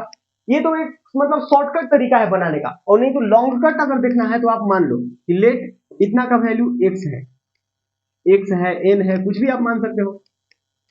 ठीक, अब क्या करना है? अब इतना बराबर अगर इतना है तो इस रूप में लिख सकते हैं ना, a के पावर n बराबर x लिख सकते हैं कि नहीं लिख सकते हैं? तो उसी तरह इसको लिख दीजिए, ये क्या हो जाएगा? 2 के पावर n, 2 के पावर n बराबर 32 लिख सकते हैं, बोलो।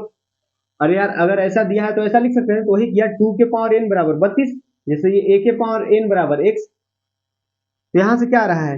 2 के पावर n बराबर ये 32 को 2 के पावर 5 लिख सकते हैं। यहाँ देखो बेस सेम है तो पावर भी सेम हो जाएगा, मतलब n बराबर कितना आ गया? 5 आ गया कि नहीं आ गया? नहीं तो आप शॉर्टकट से कर सकते हो, 2 के पावर कितना करेगी 32 आएगा, तो सबको पता है 2 के पावर 5 करो तो 32 आ जाएगा, तो यहाँ 5 आंसर हो जाएगा। तो यहाँ भी n बराबर 5 आया, n बराबर 5 कहने का मतलब कि यहाँ 5 रख दो, तो 5 आंसर हो गया ना। तो इस तरीका से तनी इसको सॉल्व करके देखिए। अगर मैं बोलूं कि log 5 बेस 1 का वैल्यू क्या होगा, तो आप बोलोगे कि मान लो कि k है, ठीक है, लेट लेट log 5 बेस 1 का वैल्यू k है, तो आप क्या लिखोगे? 1 के पावर k बराबर 5। ये कभी संभव है? k का वैल्यू क्या आएगा? k का वैल्यू कोई नॉट डिफाइंड, k का वैल्यू जो हो जाएगा वो नॉट डिफाइंड, नॉट पॉसिबल कभी कह सकते हो, ये कभी संभव ही नहीं है अगर बेस 1 कर दोगे तो इसीलिए जो है बेस ये 1 डिफाइन नहीं है, लॉग में बेस 1 बेस पर जो है लॉग वो डिफाइन नहीं होता है, क्योंकि इसका आंसर नहीं मिलेगा ना। अगर बेस 1 रख दोगे तो इसका आंसर नहीं मिलेगा। समझ में आ रहा है ना? 1 के पावर कितना करे कि 1 के पावर कितना करे कि 5 मिले, तो कभी संभव ही नहीं है, देख लो। ठीक है, तो k का वैल्यू आप क्या लोगे नहीं पता चलेगा, इनफैक्ट कुछ होगा भी नहीं, मतलब नॉट डिफाइंड, आपको पता नहीं है कि क्या है। ठीक, तो इसीलिए लॉग जो है बेस 1 पर नहीं डिफाइंड होता है। समझ में आ गया ना? ठीक, अच्छा, ये तो हो गई बात। फिर एक चीज और पढ़ोगे आप, वैसे मैं प्रॉपर्टी में लिखवा दूंगा उसको, कि यहाँ 1 रखोगे ना, 1 रखोगे और यहाँ बेस कुछ भी हो, यहाँ बेस कुछ भी हो, कुछ भी मतलब टर्म्स एंड कंडीशंस अप्लाइड, मतलब बेस ए की जगह कुछ भी कह दिया तो यहाँ 1 मत ले लेना खरखाई में ये गड़बड़ हो जाएगा ना।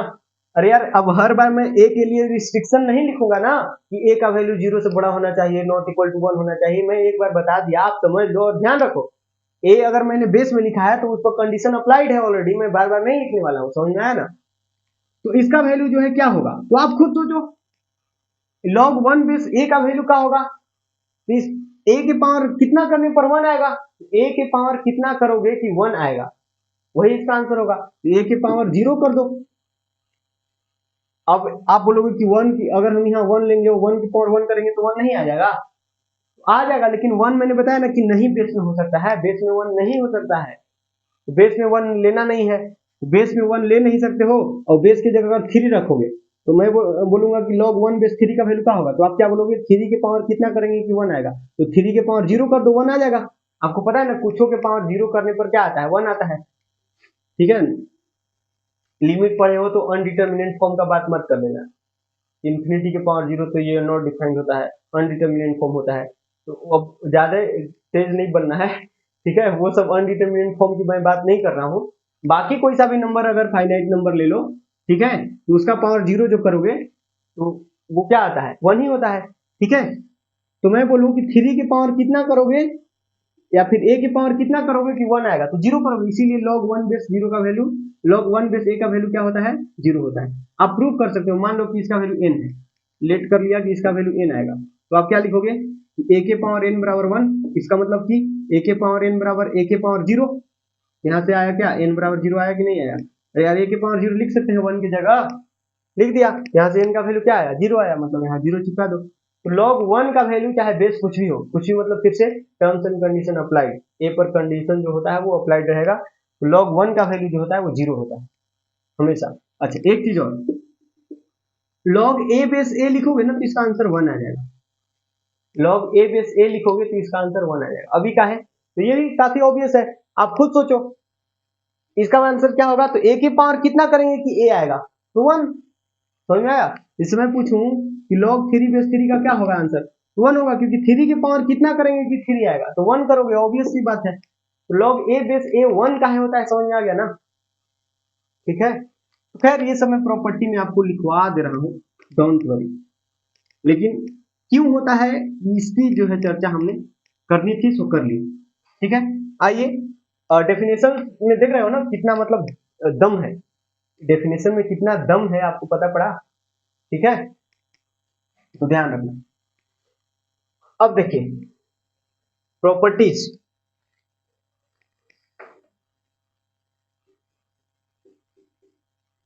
प्रॉपर्टीज याद रखना है सभी को, लिखवा दूं या फिर नेक्स्ट क्लास में लिखवाएंगे, लिखवा देते हैं, ठीक, प्रूफ नहीं करेंगे क्योंकि प्रूफ में बहुत ज्यादा टाइम लग जाएगा, हर प्रॉपर्टी की प्रूफ नहीं करेंगे क्योंकि प्रूफ में बहुत ज्यादा टाइम लग जाएगा। वैसे आपको प्रूफ अगर देखना होगा तो आप मुझे बता देना, अदरवाइज आप बुक से देख सकते हो यार, आपका रेफरेंस बुक जो भी होगा उसके अंदर अगर लॉगरिथम चैप्टर होगा तो आप देखना 11th क्लास के बुक में मिल जाएगा, तो आपको वहां पर हर एक प्रॉपर्टी का प्रूफ देखने के लिए मिल जाएगा, तो वहां से आप समझ सकते हो। अदरवाइज फिर आप कमेंट करके बता देना ना, मैं बता दूंगा, और क्या क्या ही लगा है भाई। लेकिन फिर से वही बात, प्रूफ बहुत ज्यादा इंपॉर्टेंट नहीं है, बहुत ज्यादा मैटर नहीं करता है, आपको क्या प्रॉपर्टी है एग्जैक्टली वो याद रखना है, ठीक है। पहला प्रॉपर्टी, पहला प्रॉपर्टी क्या है भाई, चलिए पहला प्रॉपर्टी उसी को लिख लेते हैं कि अगर यहाँ 1 रहेगा और बेस ए रहेगा तो इसका वैल्यू हो जाएगा 0। अब मैं हर बार बेस और नंबर के लिए कंडीशन नहीं लिखूंगा, ठीक है, कंडीशन जो है रहता है लॉग के लिए वही रहेगा हर बार, आपको हर बार मैं लिख के नहीं बताऊंगा, आपको खुद समझना है। दूसरा, लॉग अगर a बेस a करोगे ना उसका आंसर क्या आएगा भाई, उसका आंसर आएगा 1, ठीक हो क्या। अच्छा तीसरा प्रॉपर्टी कि लॉग a इंटू बी करोगे ना, बेस कुछ भी है, फिर से अगर c यहां मैंने बेस में लिखे हैं तो c का वैल्यू 0 से बड़ा होगा और 1 के बराबर नहीं होगा, ठीक, और a इंटू बी है मतलब a इंटू बी का वैल्यू 0 से बड़ा होगा, तो हर बार ये कंडीशन में नहीं लिखूंगा, आपको खुद समझना है, ठीक। तो इसका आंसर क्या होगा, तो a इंटू बी रहेगा ना तो इसको आप ऐसे लिख सकते हो log a और प्लस log b, ठीक, और बेस का होगा भाई, तो जो बेस यहाँ है वही बेस आगे भी कंटिन्यू हो जाएगा, दैट्स इट। और ये फॉर्मूला इन जनरल बहुत सारे नंबर्स के लिए, मतलब यहाँ ढेर सारा चीज भी अगर प्रोडक्ट में है ना तो भी आप लगा सकते हो। इन जनरल, इन जनरल क्या लिख दोगे आप, लॉग अगर ऐसे लिखा हुआ है a into B into C into D into something इस तरह से, तो आप इसको एज इट इज कंटिन्यू कर दो, log a plus log b plus log c plus and so on.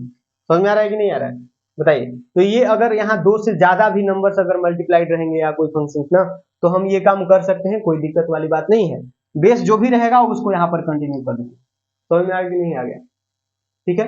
अच्छा अब देखिए चौथा प्रॉपर्टी ये है, log a बाई बी अगर लिखा हुआ है ना, बेस मान लीजिए कि सी है, तो इसका आंसर हो जाएगा log a minus log b, ये हो जाएगा, अगर ये मतलब डिवाइड में a बाई बी है तो log a minus log b हो जाएगा, और ये जो c है वो एज इट इज कंटिन्यू हो जाएगा, ठीक।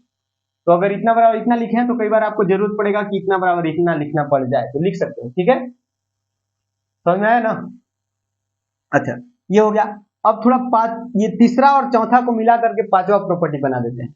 ये मान लीजिए कि log ये a इंटू बी अपॉन सी ऐसे है, इसको क्या लिखोगे, तो ये हो जाएगा, ये प्रोडक्ट में है और ये डिवाइड में है, तो ये क्या लिखोगे, पहले तो आप लिखोगे log AB minus log C, ऐसे लिखोगे कि नहीं लिखोगे, डिवाइड में है ना, तो log AB माइनस C लिखोगे, बेस में जो भी होगा उसको आप यहाँ कंटिन्यू कर दोगे, ठीक है। तो इसको फिर क्या लिखोगे, A इंटू बी है तो log A plus log B लिख सकते हैं भाई, और माइनस log C। अरे समझ में आया, ठीक है ना, log A प्लस बी हो जाएगा, माइनस C हो जाएगा। तो आपको इतना करने की जरूरत नहीं पड़ना चाहिए, आपको डायरेक्ट लिखते आना चाहिए कि log A B by C लिखा हुआ है, इसका मतलब कि पहले प्रोडक्ट है तो प्लस में जाएगा, यानी log A plus log B हो जाएगा, इसके बाद माइनस log C हो जाएगा, ठीक है। उसी तरह अगर इसी में अगर हम मेंशन कर दें log A by B C रहता तब ऐसे कर दिया, अबरी बार क्या हो जाएगा, अबरी बार log A और माइनस BC है ना, तो फिर यहां से ब्रैकेट आएगा और log BC टूटेगा, यहाँ log BC आएगा तो log BC log B plus log C हो जाएगा, तो दोनों फिर इस माइनस की वजह से माइनस हो जाएगा ना, यानी log B minus log C, इस तरह से। बताइए समझ में आया, ठीक है। तो ये चीज ये सारा काम जो है आपको करते आना चाहिए। देखिए सपोज 6 क्वेश्चन नहीं प्रॉपर्टी, तो ये है log A के पावर m अगर रहेगा ना और बेस कुछ भी रहेगा, तो ये जो पावर है ना उसको आप इधर फेंक सकते हो मल्टीप्लाई में, तो ये पावर जो मल्टीप्लाई में आ जाएगा, इसका आंसर हो जाएगा m log a base b, ऐसे m log a base b। समझ में आया कि नहीं आया, बताइए, ठीक है।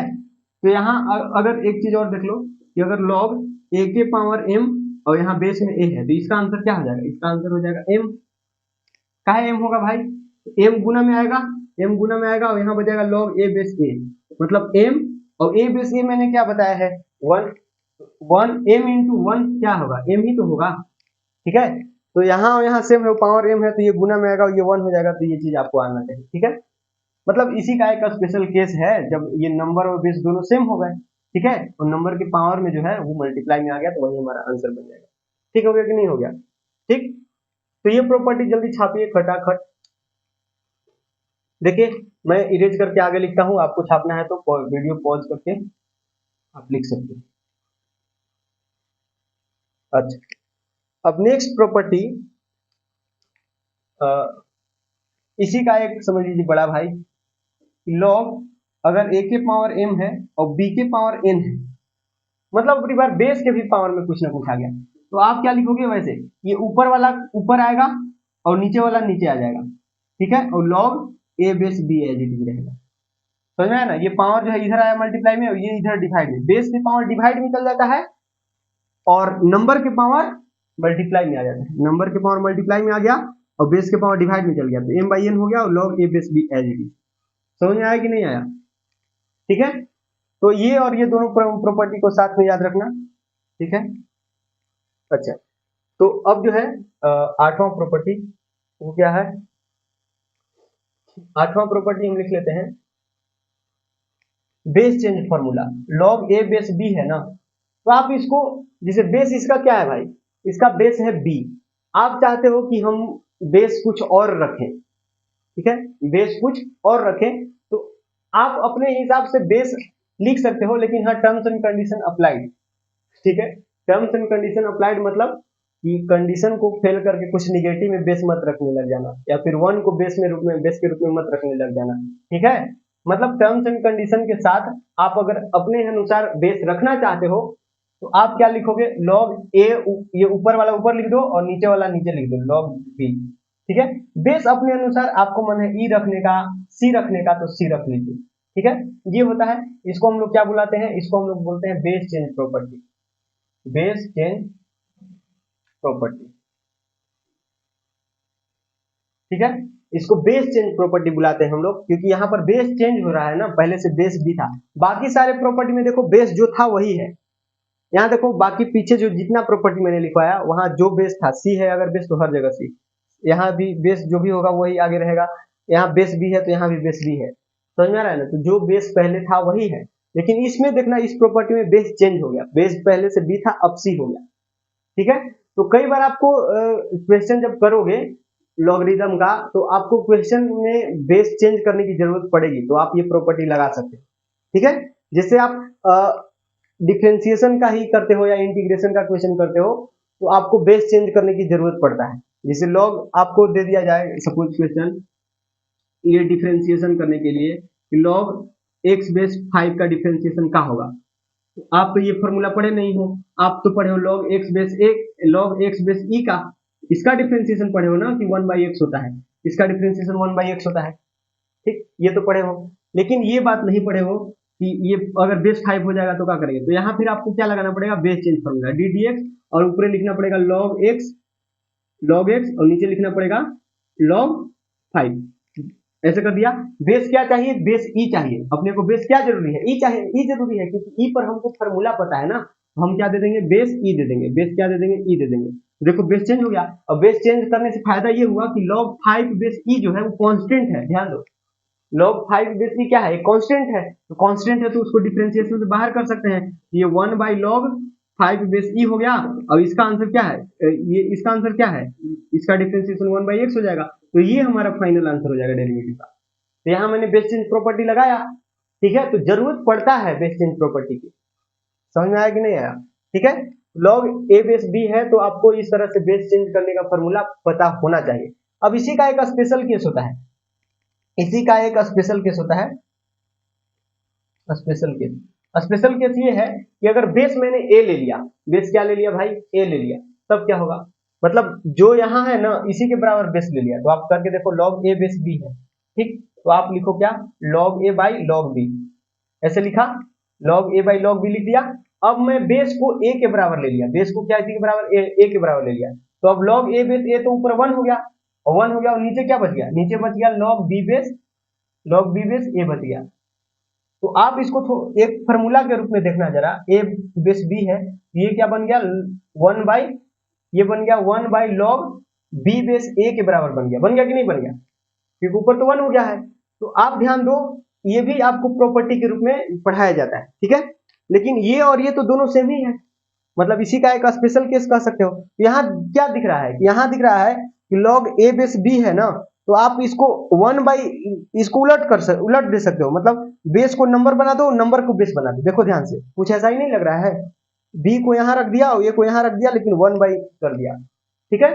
तो मतलब इसको अगर आप एक्सचेंज करना चाहते हो, ए को यहाँ और बी को यहाँ करना चाहते हो, तो आप 1 बाई उतना कर दो, हो जाएगा, ठीक, इस तरह से याद रखना है। और ये याद रखना है, ये समझ लीजिए कि 9th प्रॉपर्टी हो जाएगा, ये 9वां प्रॉपर्टी हो जाएगा, समझ में आया ना। अब ये देखिए, अब इसका यूज आपको यहाँ दिख जाएगा, ये हम क्या लिख सकते हैं, इसको हम क्या लिख सकते हैं, अरे यार जब इसको ऐसे लिख सकते हैं तो इसको भी तो ऐसे लिख सकते हैं, तो अगर 1 बाई इतना है तो हम इसको यहाँ और इसको यहाँ कर देंगे, तो ऊपर लिखना पड़ेगा, इसको ऊपर लिखेंगे तो क्या हो जाएगा, log ई बेस 5 हो जाएगा, और इंटू एक्स, यहाँ 1 बाई एक्स लिख सकते हो, तो 1 by x into log E base 5 ऐसे लिखोगे। अरे समझ में आया, ठीक है, तो ये सिंपल है ना, ठीक, ये 9th प्रॉपर्टी हो गया। आगे बढ़ते हैं, तो ये सारे प्रॉपर्टी एकदम होठ पर रखना है, होठ पर, जबान पर, ठीक है, कोई के बोले से पहले निकल जाए। समझ में आया कि नहीं आया, काहे गिर रहे हो भाई। आइए, ये सारे प्रॉपर्टी जो है आपको याद होना ही चाहिए। अब इन सारे प्रॉपर्टी का प्रूफ के बारे में, प्रूफ आप देख सकते हो अपने बुक से, और नहीं तो मुझे बता देना, और क्या। वैसे तो अभी टाइम नहीं मिलता है यार, जब से मैंने ऑफलाइन ज्वाइन किए है, लेकिन फिर भी कोई नहीं, अगर आप रिक्वेस्ट करोगे तो फिर मैं खारिज नहीं कर सकता। आइए, तो 10th प्रॉपर्टी क्या होगा भाई, तो 10th प्रॉपर्टी कुछ ऐसा है कि ए के power log B base C होगा ना, है, ए के पावर में लॉग को बिठा दिया, ए के power log B base C है, तो आप इसको लिख सकते हो b के power log a base c, मतलब मैंने बेस को नहीं छेड़े हैं, बेस को नहीं छेड़े, मतलब ये log के बेस को नहीं छेड़े हैं, log के बेस यहां भी c था, अभी भी c ही है, बस इसको देखिए इंटरचेंज कर दिया, आप आपस में जो है इंटरचेंज कर दिया, b को यहां कर दिया और a को यहां कर दिया। ये भी एक प्रॉपर्टी होता है, आप ऐसे कर सकते हो, ये बहुत ज्यादा इंपॉर्टेंट प्रॉपर्टी है। ऑफलाइन क्लास वालों, इंटीग्रेशन में इस प्रॉपर्टी पर बेस्ट क्वेश्चन भी मैंने करवाया है, याद करिए, ठीक है। इंटीग्रेशन में इस पर बेस्ड भी क्वेश्चन करवाया है। कुछ क्वेश्चन इस टाइप का था कि एक्स के पावर लॉग एक्स के पावर लॉग 5 बेस ई ऐसे था, क्या ऐसा ही था ना।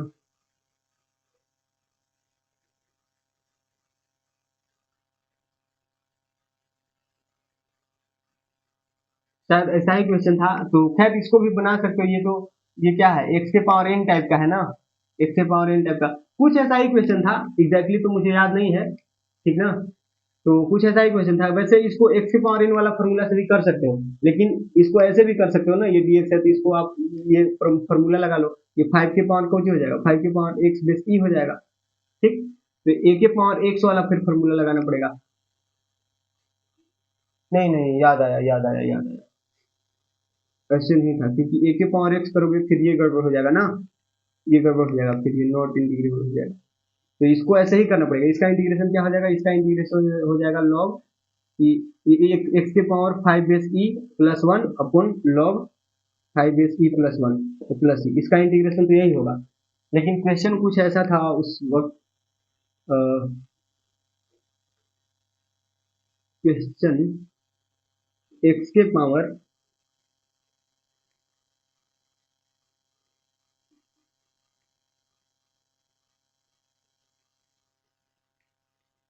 क्या था यार, मुझे याद नहीं आ रहा है।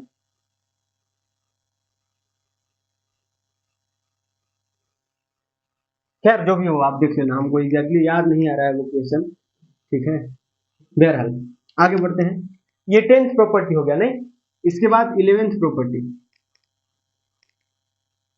अरे यार इंटीग्रेशन क्यों आ रहा है, ठीक। 11th प्रॉपर्टी कुछ ऐसा है, इसी का स्पेशल केस है, स्पेशल केस। और स्पेशल केस वाला ही फॉर्मूला बहुत ज्यादा भर भर के यूज होता है, ठीक है। मतलब इससे कहीं ज्यादा स्पेशल केस वाला फॉर्मूला यूज होता है, इस प्रॉपर्टी वाला स्पेशल केस। तो वो क्या होता है भाई, वो होता है कुछ ऐसा, ए के पावर लॉग बी बेस ए। अगर ऐसा करोगे ना तो इसका आंसर बी होता है। अभी बी काहे होता है आपको चमक रहा होगा, बी काहे होता है, अगर यहाँ भी ए है यहाँ भी ए है तो फिर बी काहे हुआ। तो आप देख लो ना, इसको थोड़ा उलट के देखना, इसको क्या लिखोगे, ये प्रॉपर्टी लगाना, ये हो जाएगा लॉग, ये यहाँ पर बी आ जाएगा और यहाँ पर ए चल जाएगा और यहाँ तो ए है ही, बी का आया, ये आया बी के पावर 1 और बी के पावर 1 मतलब क्या बी। तो इसी का स्पेशल केस हुआ ना, समझ में आया। जैसे ए के पावर लॉग बी बेस ए है तो इसका आंसर बी आता है। बी कैसे आता है, तो बी यही वाला फॉर्मूला से आता है। ये फॉर्मूला यहाँ लगा के देखो, इसको ये बी यहाँ आ जाएगा और ये यहाँ चल जाएगा, तो log a बेस a 1 हो जाएगा, तो b के पावर 1 क्या आ जाएगा, b ही आ जाएगा। तो ये प्रॉपर्टी आपको याद रखना है 11वां प्रॉपर्टी के रूप में, इस बात को याद रखना है कि अगर यहाँ भी a है और log के भी मतलब बेस में a है और log के बेस में भी a है, मतलब यहाँ और यहाँ सेम है, तो इसका आंसर ये जो नंबर है वो एज इट इज निकल के आ जाएगा, ठीक है। तो ये हो जाएगा कौन सा प्रॉपर्टी, प्रॉपर्टी नंबर 11, ठीक।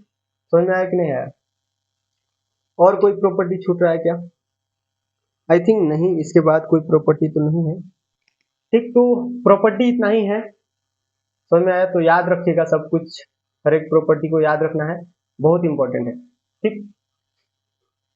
इन पर बेस्ड आपके बुक में जो है क्वेश्चन करने के लिए मिल जाएंगे। वैसे हम भी क्वेश्चन करेंगे लेकिन थोड़े अलग लेवल के क्वेश्चन करेंगे, ज्यादा हमारा फोकस इनइक्वालिटी के ऊपर होगा, लॉगरिदमिक इनइक्वालिटी, ठीक। तो यहाँ जो है एक चीज और मैं बताना चाह रहा हूँ कि कल ही बताएंगे, ये प्रॉपर्टी तो हो गया। अब थोड़ा सा जो है ना एक चीज और डिस्कस कर सकते हैं ये डेफिनेशन के थ्रू ही, कि वो चीज मैंने आई थिंक पीछे बताया भी था थोड़ा सा, लेकिन मैंने ये भी बोला था कि ये चीज आपको समझ में नहीं आया होगा। जैसे मैंने बताया होगा कि लॉग यहाँ एक्स बेस ए है और यहाँ लॉग वाई बेस ए है, ठीक है, और ये ग्रेटर देन है, तो ये कई बार एक्स ग्रेटर देन वाई लिखेंगे, क्योंकि दोनों तरफ लॉग है, दोनों तरफ लॉग हटाएंगे तो ये एक्स ग्रेटर देन वाई हो जाएगा। कई बार दोनों तरफ लॉग हटाएंगे तो ये एक्स लेस देन वाई हो जाएगा। तो ऐसे क्यों होता है, तो वो डिपेंड करता है ए पर, डिपेंड करता है ए पर, ठीक है। या फिर कई बार ये भी होता है, इसी का उल्टा मान लीजिए कि x ग्रेटर देन y है, इसको मैं दोनों तरफ log लेना चाहा तो log a बेस पर लिया ये x और यहाँ log y a बेस पर, तो इसका कभी कभी वैल्यू ये हो जाता है तो कभी कभी वैल्यू ये हो जाता है। ठीक, तो ये क्यों होता है, कब होता है, ये चीज समझना है। ठीक, तो ये चीज मैं कल ही समझा देता हूँ, नहीं कल ही करते हैं इसकी चर्चा, डिटेल में करेंगे। तो आज जो भी मैंने पढ़ाया है एक बार इसको फिर से रिवाइज कर लीजिएगा, सब कुछ याद होना चाहिए, बहुत ज़्यादा इंपॉर्टेंट टॉपिक है, बहुत ज़्यादा, जितना कहें उतना कम है, बहुत ज़्यादा लॉगरिदम मतलब जरूरी चीज़ है, समझ में आया। तो बढ़िया से पढ़िएगा, ध्यान से सब कुछ, हर एक प्रॉपर्टी को एकदम याद रखना है बढ़िया से, भूले नहीं। तो वीडियो कैसा लगा कमेंट करके जरूर बताइएगा, बाकी मिलते हैं नेक्स्ट वीडियो के अंदर आगे के कंसेप्ट के साथ। ठीक है, bye bye, take care and happy learning.